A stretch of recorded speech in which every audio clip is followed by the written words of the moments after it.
huko. Mlango ule mbana wa juu au chini? Mlango wake mwenyewe ule. Sasa si ulikuwa upande wa juu? Alibaki ngopo kitu cha sisi cha kwenda. Yaani kutoka kuvunja ule mlango pap. Uveta mlango tu kumvuta tu basi. Sasa tunajiandaa kufanya hivyo, ngoma ikaitika. Ngoma imeitika pale. Bwe. Ikaanza kuwaka. Mungu wewe jamani, mtu masi.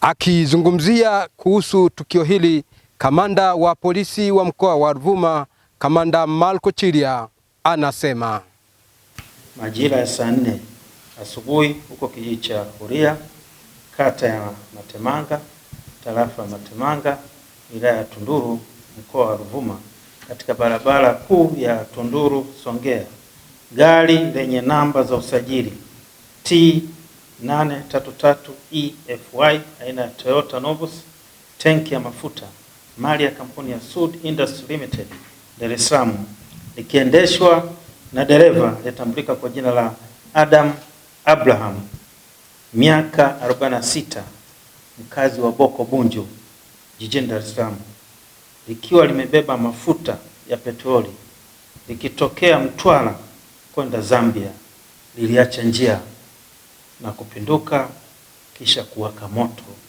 na kusababisha kifo cha dereva wa gari hilo. Kutokana na tukio hili la gari kuwaka moto, Kamanda Chilia anatoa wito kwa madereva. Chanzo cha ajali hiyo ni mwendo kasi wa dereva na kupelekea kushindwa kulimudu gari lake kwenye kona kali. Mwili wa marehemu umehifadhiwa katika hospitali ya wilaya Tunduru kwa ajili ya uchunguzi zaidi.